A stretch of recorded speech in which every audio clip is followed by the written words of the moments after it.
Welcome to my YouTube channel, Mirror of Death. It started on a cold November afternoon, the kind of day when even the sun feels afraid to shine. The churchyard was almost empty, except for a few mourners scattered between the gravestones. They were all staring at the coffin. Claire Matthews, 26 years old, died in a car crash that no one actually saw. They said she went off the road near Miller's Bridge. They said the car caught fire, but when they pulled her out, there wasn't a single burn mark on her. Her face was calm, her hands folded neatly over her chest, like she'd just fallen asleep. When the priest finished, the coffin was lowered into the earth. I tossed in a white rose. I told myself it was over, but it wasn't. Because 3 days later, someone saw Claire. It was Mrs. Hayward, the old woman who lived across from the cemetery. She said she saw a girl standing by the gate just after midnight. Same black dress, same hair pinned up. She was barefoot and smiling. The police said she was confused, hallucinating. But Mrs. Hayward swore she wasn't, and then she went missing the next day. At first, I didn't believe it. Grief plays tricks. You start seeing the dead in everything, reflections, shadows, dreams. But then one night, I woke up to a sound I can't explain. A tapping, slow, measured, coming from my bedroom window. 3 knocks, a pause, then 3 more. When I finally got the courage to look, there were handprints on the glass. Small, pale handprints, like someone pressed their palms from the outside. But my room was on the 2nd floor. That's when I knew. Claire wasn't resting. I tried to shake it off, told myself it was my imagination. But the next morning, I found something on my doorstep, a piece of white cloth, torn, dirty, and damp. It smelled like soil, and there was something stitched into the corner. Her initials, CM. The next day, I went back to the cemetery. Harris, the groundskeeper, looked like he hadn't slept in days. He told me something strange had happened the night before. Said he'd heard voices near Claire's grave, whispering.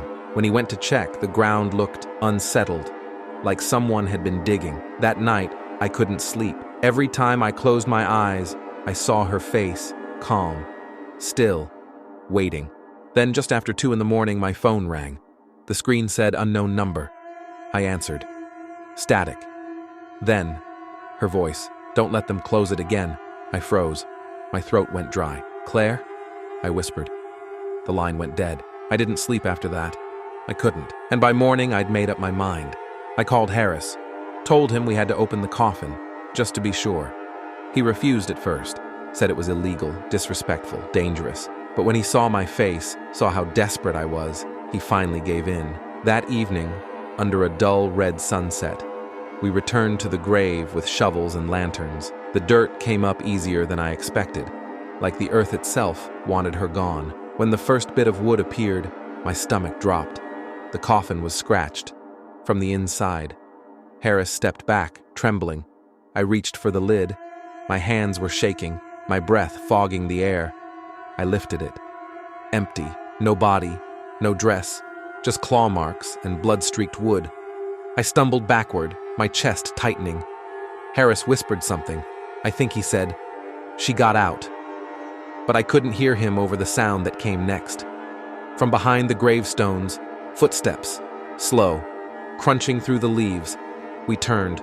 There she was, Claire. Her skin was gray, stretched tight over her bones. Her eyes, open wide, milky white, but they moved. She looked right at me, and then she smiled. Harris dropped his lantern. The flame flickered, lighting her face. I could see her lips, stitched together with black thread, and still, somehow, she was smiling. She raised her hand, showing long, cracked nails caked with dirt, and then she pointed at me. I ran. I don't even remember how I got home. I just remember the sound, her nails dragging across the pavement, following me all the way to my front door. I locked every window, every door, sat in the dark until dawn. But when I looked out the window, I saw something that made my blood run cold. My front yard, fresh footprints in the mud, barefoot, leading up to my porch, and on the window, those same handprints. That day, Harris didn't show up for work.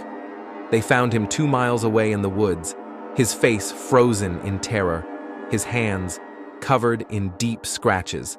The police questioned me, but what could I say? that the woman we buried got up and walked away. They'd lock me up.